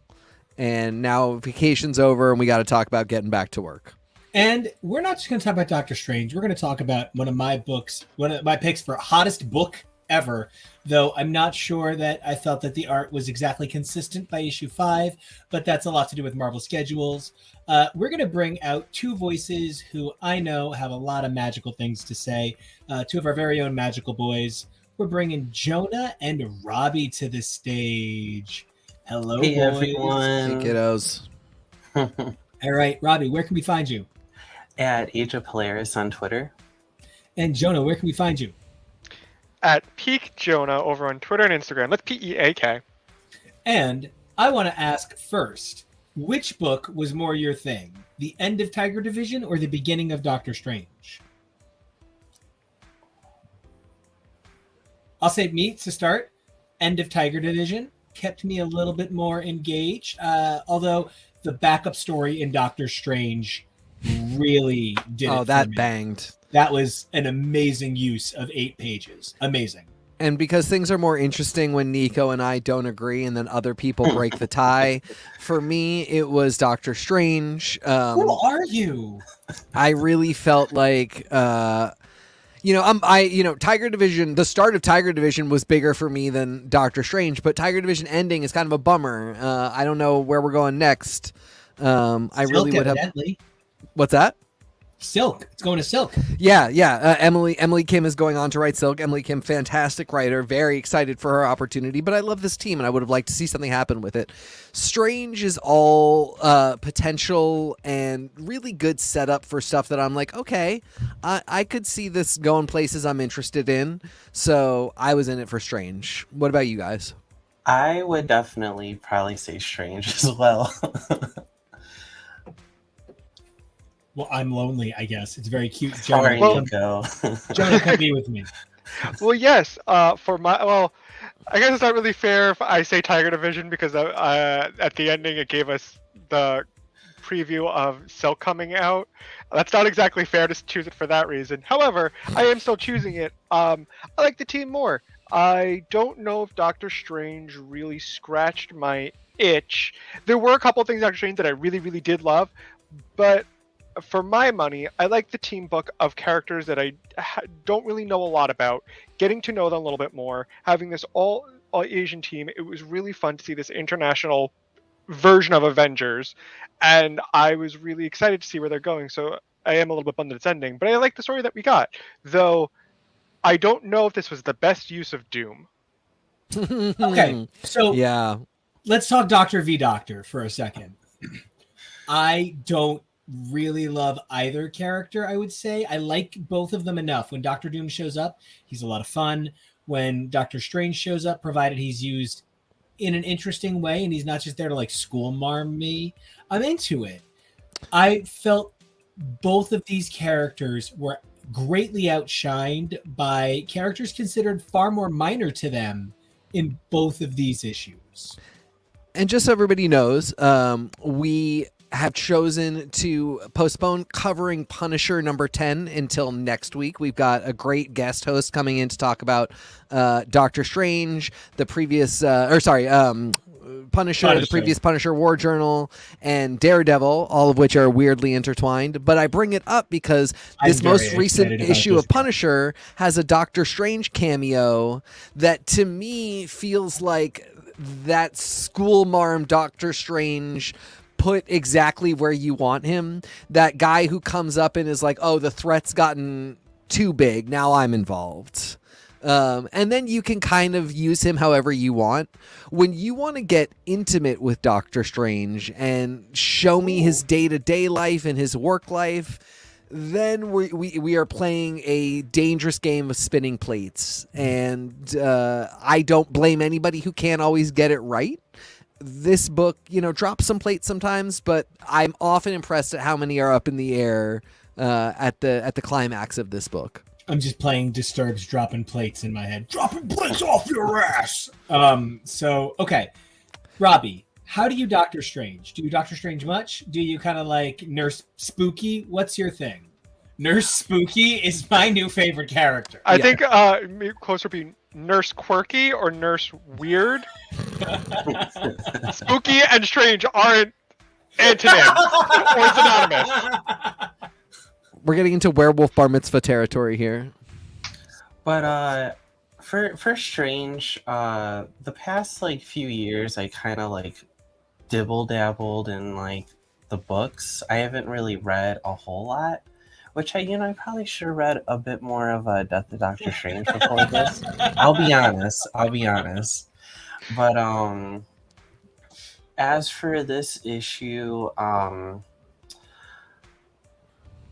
I saw what they were going for with the day-to-day thing. I really liked the idea of that because it's fun. It can be very fun to do.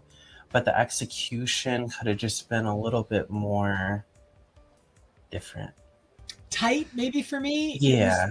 It just wasn't the tightness I wanted. I do appreciate, though, Robbie, that you haven't read the previous stuff because it's actually not necessary. And this is one of those examples of Marvel leaning hard into the reset. They give you all of the information that you need in one panel or in one page, which is he died. He was, the Sorcerer Supreme of Death, and looking his hottest. I wish they had kept him white-haired, white-bearded. But Novar in that issue of Storm. We didn't even talk about that. I was almost like, wait, we can't switch over yet. We got to talk about how hot Novar was. Cable was looking good too. Anyway, I didn't hate the strife over in Marauders either. Yeah, no, it's a good time to have Summer's DNA. I'm not gonna make that joke anymore. Logan is probably your inner Nathaniel Essex is coming out there. Exactly.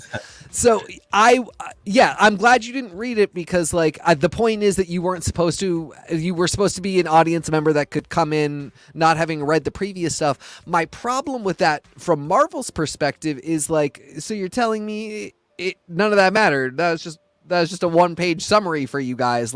That's a lot of stuff for, that you insisted was important because I distinctly remember sitting here on, I think it was White Fox, on Death of Doctor Strange White Fox, because it was such a important issue for all of us. We loved it so much and being we know this doesn't matter and he's coming right back. And lo and behold, it really did not matter and he came right back. So, Jonah, how did you feel? Was this story tight for you, or has it been forgetting to do its narrative Kegels? Ooh, good way to phrase that. It was it was doing some Arnold presses, but it really shouldn't because the shoulders aren't well defined enough for that, and they're just going to hurt themselves if they keep doing what they're doing.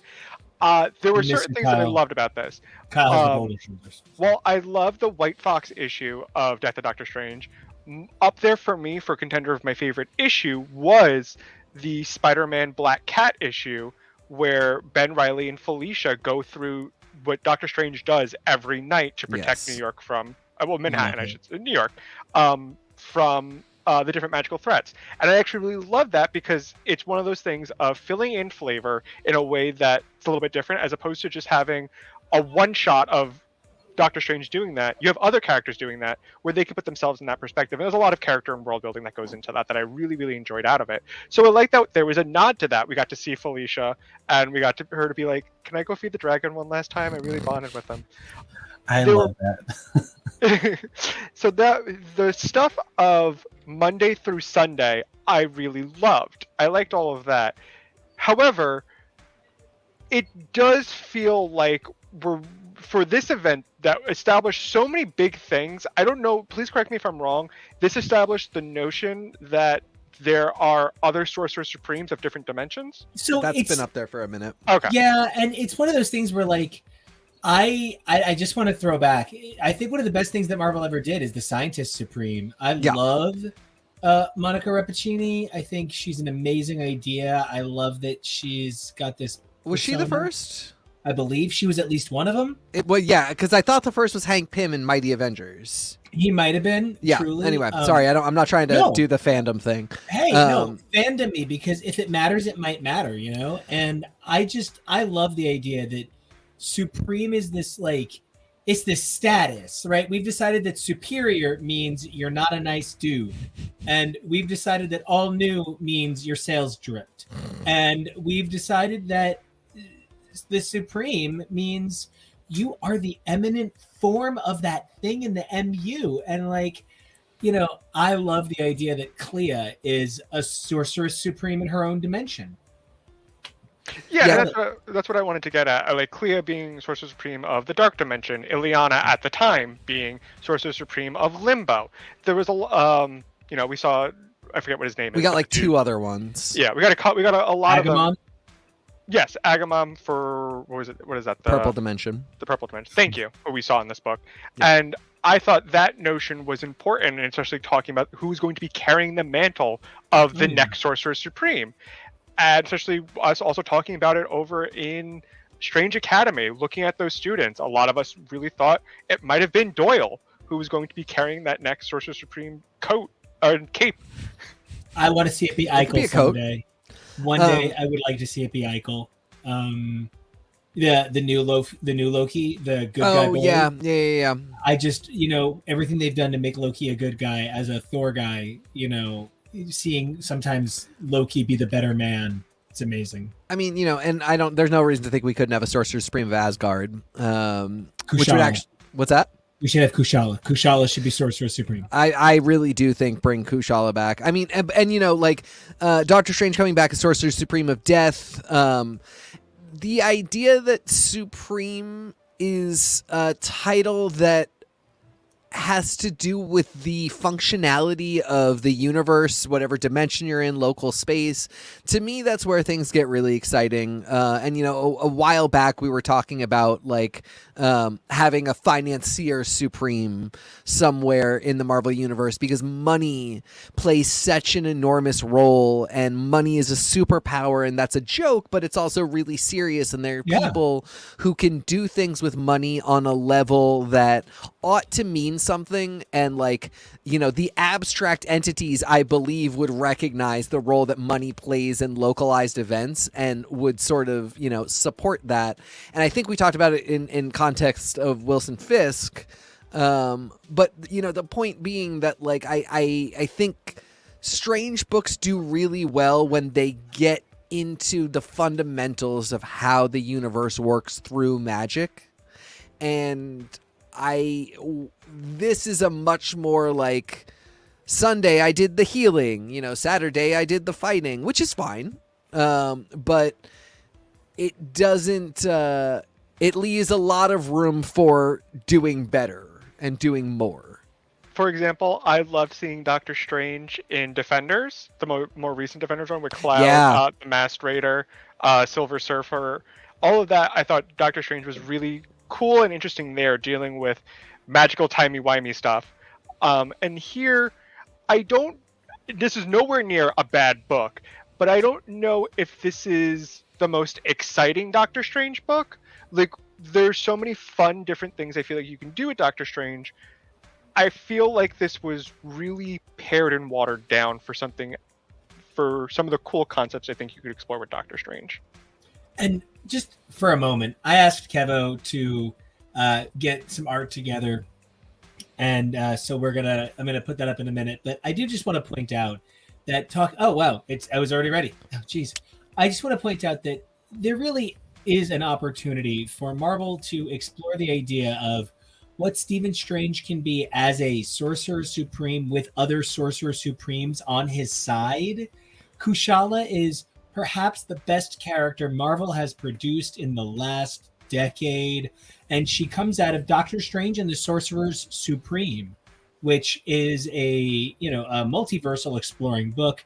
She has had some of the most unbelievable stories written for her by, of all people, Taboo of the Black Eyed Peas, who it turns out is an unbelievable comic book writer. It's phenomenal writer. Unbelievable. Also, just, whoever drew this cover, Kushala's waist is snatched. Holy God. I'm so impressed. Violet Chachki could never. Anyway. It looks like she's like severely corseted there. Yes.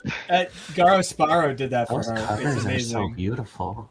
Oh yeah, and she is the kind of character where when they took Doctor Strange off the table, I was both kind of like, yeah, and also kind of like, because I don't want you to okay.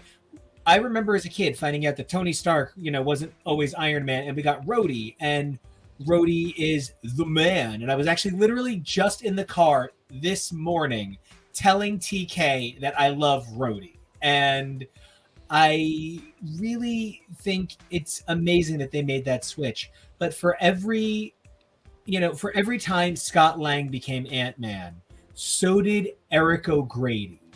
And nobody remembers G.I. Ant-Man. And so I find myself feeling like if you're going to replace Doctor Strange, make it bang. It better be an energy drink with super creatine and taurine. And Clea did.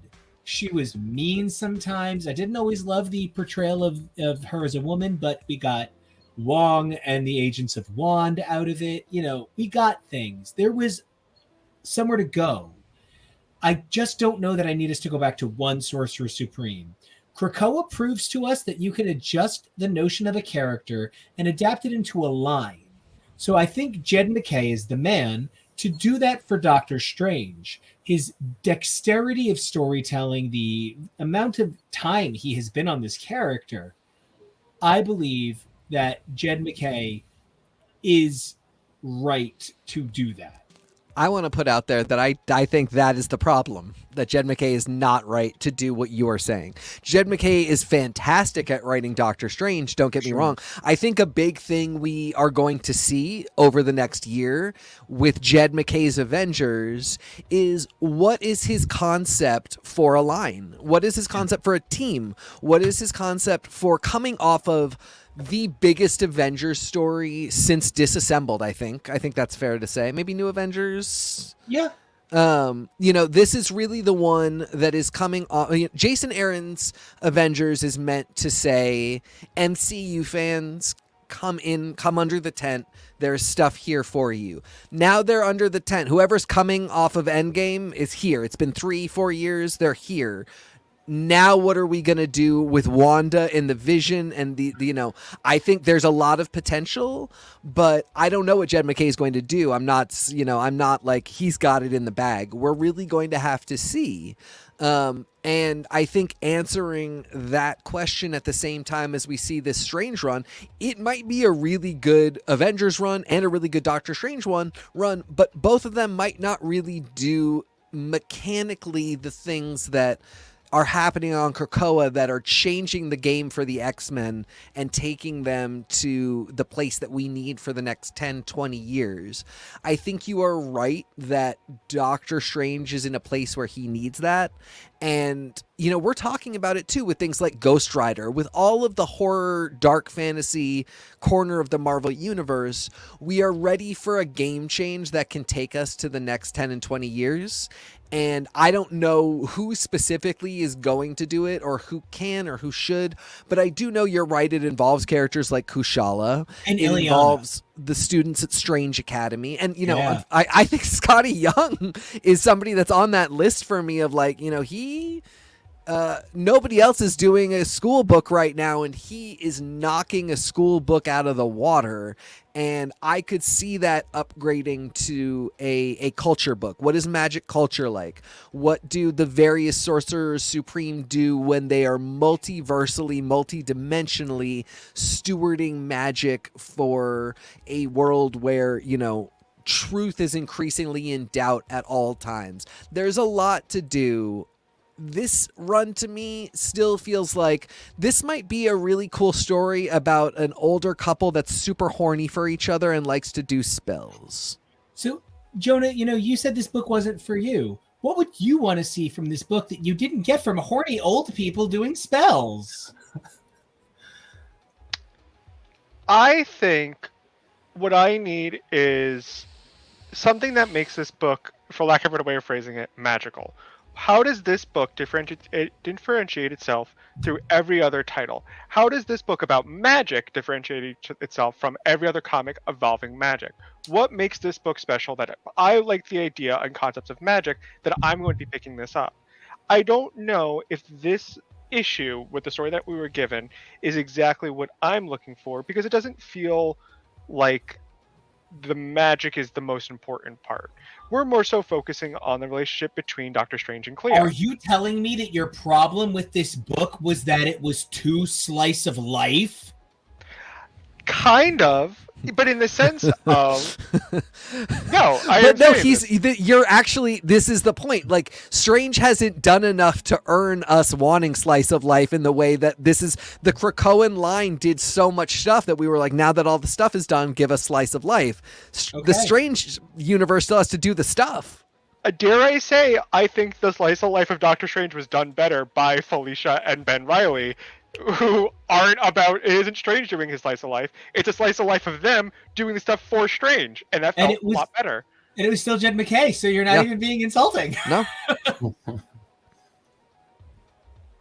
So, Robbie, different question to you. Robbie, what didn't you get from Tiger Division that you would have wanted to see tied into your division?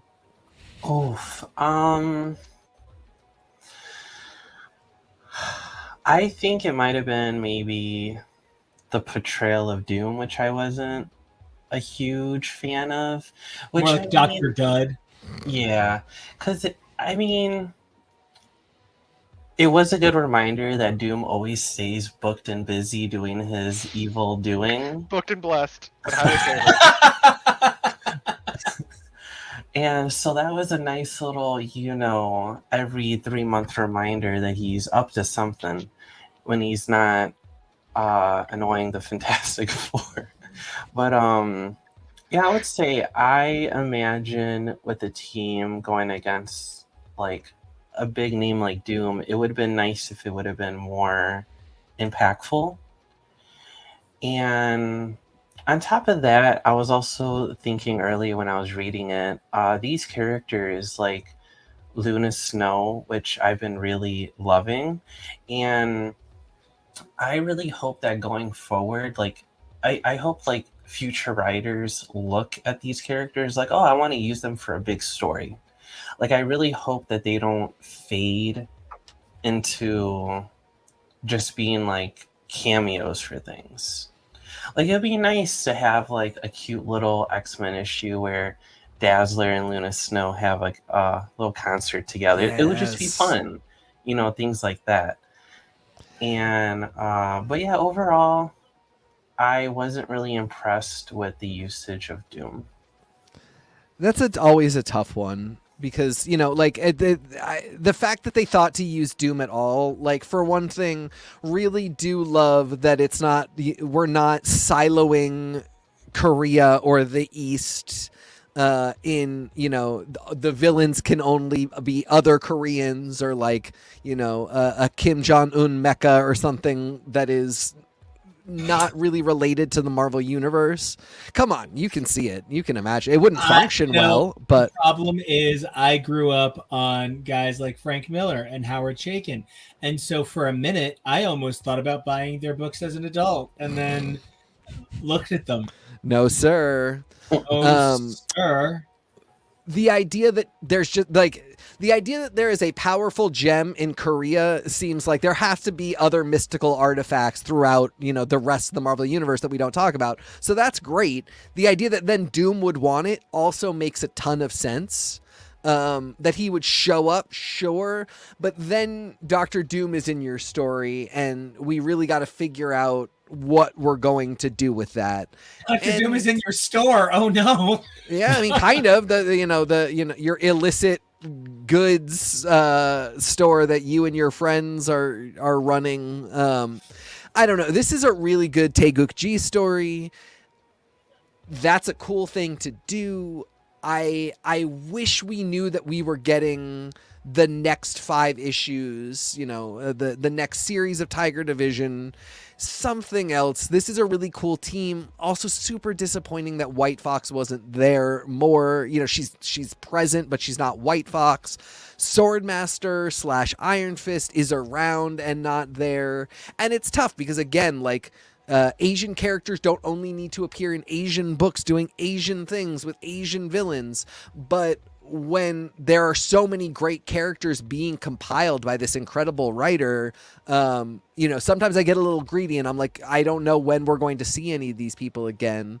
But I do think that, in the same way that Ghost Rider is bringing us some really cool new horror stuff, books like Tiger Division are reminding us that superheroics is global. Fandom also is global and is interested in global concerns. And let's really commit to the expansion, and let's commit to telling stories other places with other characters and weaving those together as tightly as we weave X-Men books together. Because if I can point something out, and it's kind of changing the topic, but it's kind of still... No, please. Is this going to be a numbers thing?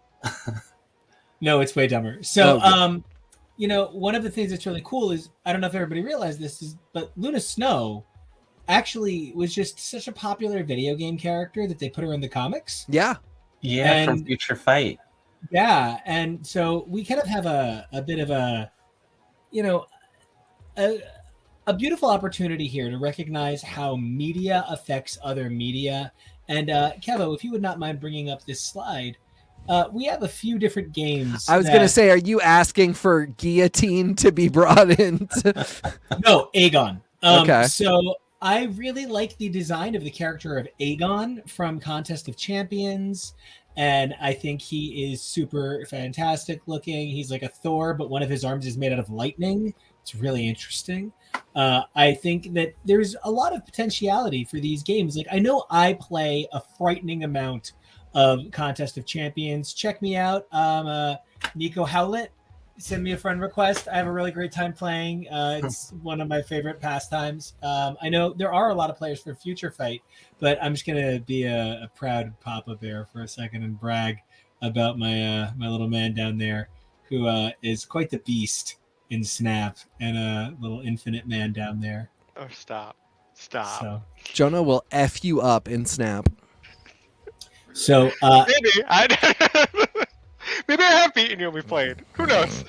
So I just want to take a minute to just kind of say how it's really amazing to me that I play Marvel games because Marvel games remind me of how much I love Marvel comics. And the games I play then change the fate of my comics. And that is a way that I do feel like this is my Marvel universe. And it's so phenomenally cosmically stupid because there's other things that I don't care for. When they throw in, the fans have always been making this joke. I don't want that. Get that out of my book. If I want cute little fan service, that level of fan service, I'm going to go to the fans who can do it legit. I don't want your PG-13 version of things when I can go online and see a real dick. And so I think it's just really cool when comics can retroactively take from an unexpected source, because I think that a lot of people expect the movies to influence the books. So my question is, so what's everyone's favorite Marvel mobile game? Mine is Contest of Champions, and I'm really excited about getting Midnight Suns for Switch. Can't wait. But in terms of classics, I love me some Ultimate Alliance. Played a lot of Marvel vs. Capcom with my friend Conway. Hey Conway, dude, great times at your house playing Marvel vs. Capcom when we were like in 7th and 8th grade, bro. Great memories. Thank you. My current favorite, you've really got me on Contest of Champions, and that's the real one. But Marvel Super War, which is an amazing Marvel MOBA that you cannot play in the US technically. What's that? Speaking of Tiger Division. Speaking of Tiger Division, yeah, this is a very, very popular game in Asia that does not have a U.S. presence. You can, if you are an Android user, the APK is not hard to find, and it is not illegal to find it, and it is not illegal to sideload it onto your device, which is what I have done. Fantastic game. I love a MOBA, but I don't care about the 580,000 characters in League of Legends and like which one's a mouse and which one's like a techno mouse. I did love that show though on Netflix. I really hope it gets a second season. Change the game for animation, but I don't get the rest of that game. So this gives me. I really had to go there, didn't I? I also don't. No Pokemon United, can't do it. This is my game. It's Marvel Super War. I love a MOBA, so that's a super good one. And then for classics, it's the X-Men Legends games. Oh which, yeah, Legends. Among some others, we're going to be playing on the X's for gaming stream over the next few weeks. So please be looking out for that, because we are just going to sit around and be big geeks about, I think, what is the nostalgia game from all of our childhoods. Did I just sideload that advertisement for the program? Oh, okay. So, Jonah, I want to hear you wax poetic about Snap, because sometimes when you talk about Snap, it's almost sexual. So, Robbie, not for me, for you. You've got to see your face. Robbie, what's your Marvel games? Like, do you have a historical Marvel game that you just had to play? Yeah, I remember as a kid, I probably beat X-Men Legends 1 and 2. I lost count over a lot of time. Next Dimension. Is that the fighting one? Yeah. Yeah. I have a lot of memories of show contributor Steven and I playing that for hours. Sorry, I just like Legends. I was like, oh yeah, right, but also, thank you. Sorry. And I was just thinking how X-Men Legends was actually my first introduction to Magma. Oh gosh. Yeah, because I think I was like 8 years old when that game came out. So I remove him. So that was my first introduction, and I thought how it was cool because you were supposed to see the world of X-Men through like her eyes. And so it was a very surreal experience not knowing that character before then as a kid. And so that game has a huge love in my heart. I really wish PlayStation or the Switch would decide to remaster them. Yeah, they me are too. sitting on lots of money. I do think it's going to happen. Hopefully. Yeah, along with another one, because Ultimate Alliance 3 was not it for any of us, and I think they got to go back to the original formula. All right, so Jonah, my little snapper, talk you to whippersnapper. Talk to me. How does it feel being so ranked and whatever? Well, as most people can attest, when you do hit infinite, you don't really have to worry about your rank anymore because you can't drop from infinite, so you kind of can just play whatever you want. You can snap willy-nilly. You can let your skill deteriorate because it doesn't matter. You're there forever. I don't. When I play Snap, I have to have the mindset of just play to have fun. Because if you're not having fun, what is the point of playing? Winning, duh. Someone talking from way down there in the ranks compared to me. I'd say that with my cool X-Men Gold card back. What do you have to show for it? But genuinely, I do enjoy Snap because I really do enjoy. It's just The biggest thing of it is the matches are just very quick. It's just very fun to be like, oh, I can play for half an hour and get about 5 or 6 games in really fast, compared to other card games where that might be that might be one game. Oh boy, that might be one game, and it is nice that it does seem like the development team really wants to make sure the game succeeds, and they are very open to hearing feedback and trying to make the game as fun as possible. So I am appreciative of that. But if we're going to old school games, or older games, or more main console games, I am a Marvel vs. Capcom fan. I love fighting games. They're my guilty pleasure. I'm not very good at fighter games. It doesn't matter because I enjoy them. That series is what introduced me to some of my favorite Marvel characters. I'm looking at Storm. I'm looking at, as she's known in those games, X-23 Laura. There's a lot of fun Marvel characters. Oh, Taskmaster is also very fun in that game. As well as Deadpool. There's a lot of fun characters, and I'm very appreciative of how hard that team is also working. Though it is unfortunate that Marvel vs. Capcom Infinite didn't take off as much as I think they were hoping. Yeah, that's another one where, because of the right stuff, they were trying to leave the X-Men out, and I think that really killed it. But we're in such a different world now, and even a game like Ultimate Alliance, which was a little bit X-Men heavy, I think came out of a production time when they still didn't have the X-Men with the rest of the movie characters, and I think everything will be different from now on. So I'm just waiting for that first game that really takes off from that. Shout out to Marvel Ultimate Alliance #3 to introducing me to Elsa Bloodstone. Oh yeah. Was that really what did it? Yes. Oh my gosh. I was looking through the cast of characters before the game came out, and I was like, Nico, who's this chick? Who's She looks this cool. bad bee? I seriously, and he was like, "Oh, it's Elsa Bloodstone. She's a monster hunter. She's the daughter of Ulysses here. This is. She's not. She's not in a lot. She's not in anything, but that just means you are going to be able to write her whenever you want. I mean, you're not wrong. No, and one of the things that I'm so glad we brought up these games is because we will be streaming them over on Twitch. We have a really fun time with a lot of these games and a lot of this gaming, and it really is amazing to me that it would not have been possible for Tiger Division to exist if it hadn't been for Future Fight. Mm-hmm. And so that's just kind of a magical little full circle, and I could not have been more excited to have done this episode with everybody.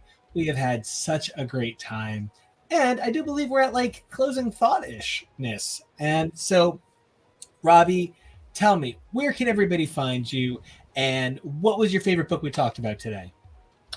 Y'all can find me at Twitter at Age of Polaris, and I really liked probably Doctor Strange, but more so for the potential, because I really loved McKay's work on Black Hat. Yeah.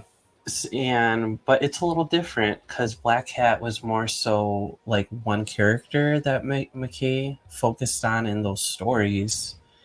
And so now we get to see McKay kind of branching out to a more larger cast. Oh, I'm with it. Well, we love having you. Where can everybody find you? Age of Polaris on Twitter. Sounds amazing. Robbie, thank you so much. And Jonah, favorite book we talked about today, where everybody can find you, Snap Boy. If you want to follow me over on Twitter and Instagram, you can find me at Peak Jonah. If you happen to run into somebody with the name Chamber with a Patriot logo using Kenlith Mjolnir as their title, that is me on Marvel Snap. I don't know, Spider-Man point at me, and I'll know it's at the beginning, and I'll just know you're a fan. And my favorite book is not one that I covered today, but I really did enjoy Storm, Brotherhood of Storm. That was my favorite book that we covered. That was covered this episode for this week. But my actual of the two that we had to talk about, I like Tiger Division more than Doctor Strange. Sounds brilliant. Now, TK, OTK, right? What was your favorite book that we covered today? I'm going to be the contrarian and give the book that we didn't cover today, but I mentioned it briefly, so it counts. Punisher, this run is not stopping. As I said before, Jed MacKay is working on a magnum opus of Avengers stuff right now that is really changing the nature of how fans think about the Avengers, and yet somehow at the same time is doing this incredible Punisher run that is allowing us as a people that read books and that possibly really screwed up our understanding of the Punisher to have the moment of self-reflection and penance for this character that should not be worshipped. He should be hated and derided and pitied in every single way. And so many people failed to make him that character for so many years. Jason Aaron is just doing it on the side while he does his Avengers run with just gorgeous art. And it's just a fantastic book. And like I said, we will be talking about it next week, along with Punisher War Journal and Daredevil with a very special guest. So I hope you will join us for that. And if you want to talk to me about that or anything else, you can find me on Twitter and Instagram at xnateXgrayx. And I'm going to not say my favorite book, but I'm going to say my favorite moment was seeing Daredevil appear in the new costume. Yes. And Doctor Strange. Just trying to figure out exorcisms. Yeah, really cute. Not the best issue, but best moment.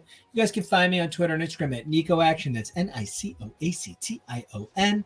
And you got to do the head wob. Yeah. I'm one of those Funko Pops that got thrown in the landfill and melted. So we got to go find those. All of them, right? But until we come back, whether it's for bracketeering, where we do March Madness style brackets and tell you all of our crazy opinions on every media topic we can, or it's this amazing show, you can check out all of our incredible programming here at X's for Show on Twitter, Instagram, YouTube, Twitch, Facebook, my house. Hit like, subscribe, check out more of our amazing content from these amazing contributors, and we can't wait to see you guys again next week. So keep those mutant lights lit, those Krakoan gateways open. Remember, we're covering every Sunday that previous Wednesday's books, and we'll see you